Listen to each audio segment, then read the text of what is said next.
Budi, main yuk. Tapi sebelum main, tonton video aku dulu ya. Di video kali ini aku akan membahas tentang asal-usul kota Yogyakarta. Karena kebetulan aku ada di Yogyakarta. Buat kalian yang belum pernah datang ke sini setelah pandemi, saya mohon datanglah ke Jogja. Karena Jogja itu sangat istimewa, seperti lagunya itu loh.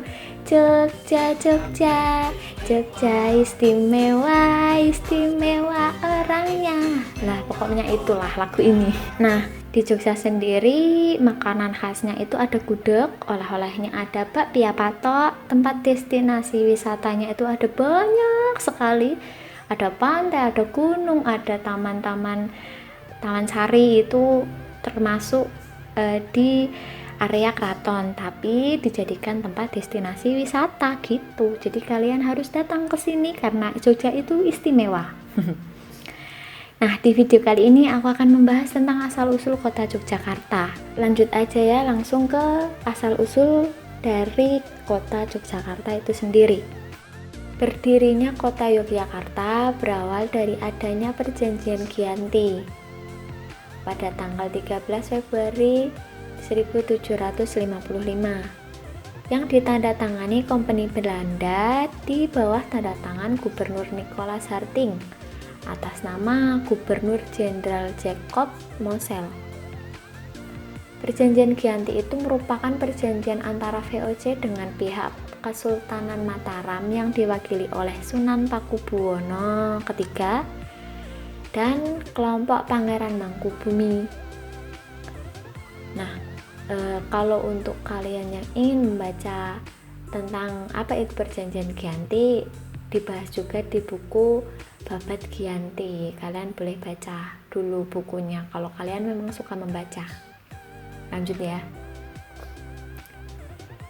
Isi perjanjian Giyanti adalah negara Mataram dibagi menjadi dua, yaitu setengah masih menjadi hak Kerajaan Surakarta dan setengahnya lagi menjadi hak Pangeran Mangkubumi. Dalam perjanjian itu pula, Pangeran Mangkubumi diakui menjadi raja atas setengah daerah pedalaman Kerajaan Jawa dengan gelar Sultan Hamengkubuwono Senopati ing Alega Abdul Rahman Sayyidin Panatagama Khalifatullah. Nah, menurut perjanjian itu juga daerah-daerah yang menjadi kekuasaan dari Pangeran Mangkubumi atau sering dikenal dengan sebutan nama Sultan Hamengkubuwono pertama, yaitu Pojong, Sukowati, Bagelen, Kedu, Bumi Gede, dan ditambah daerah-daerah luar lainnya yaitu Madiun, Magetan, Cirebon, Separuh Pacitan, Kartosuro, Kalangbret, Tulung Agung, Mojokerto, Bojonegoro, Ngawen, Selo, Kuwu, Wonosari, dan Grobogan.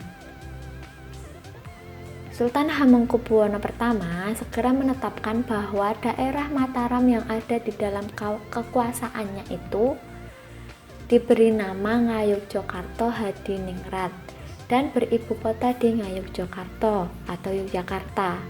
Ketetapan ini diumumkan pada tanggal 13 Maret 1755. Setelah selesai perjanjian pembagian daerah itu, Pangeran Mangkubumi memilih tempat untuk nantinya dijadikan ibu kota dan pusat pemerintahan.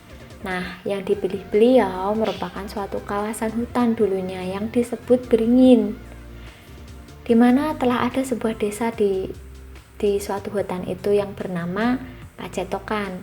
Sedangkan di sana terdapat suatu pesanggrahan atau rumah peristirahatan yang dinamai Garjitowati, yang dulunya dibuat oleh Susuhunan Pakubuwono II dan namanya kemudian diubah menjadi Ayodhya.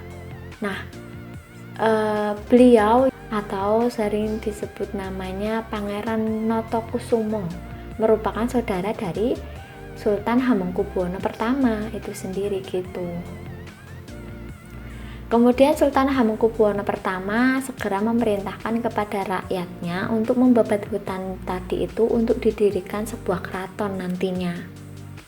Tahun kemudian setelah bangunan itu jadi, Sultan Hamengkubuwono pertama mulai menempati keraton yang baru itu. Dengan demikian berdirilah kota Yogyakarta atau dulunya disebut dengan negeri Ngayogyakarta Hadiningrat. Kata Yogyakarta sendiri berasal dari kata Yogya yang kerta. Arti kata kerta ialah makmur. Jadi bisa diartikan kota Yogyakarta adalah Yogya yang makmur. Untuk arti kota Ngayogyakarta Hadiningrat itu berartikan Yogya yang makmur dan yang paling utama. Yogyakarta sendiri diambil dari nama ibu kota Sanskrit Ayodhya dalam epos Ramayana. Nah, Ayodhya itu merupakan kota yang bersejarah di India, di mana wiracarita Ramayana dulunya terjadi. Dalam pelafalannya sehari-hari, Yogyakarta biasanya diucapkan dengan kata Yogyakarta atau dalam bahasa Jawa Ngayogyakarta.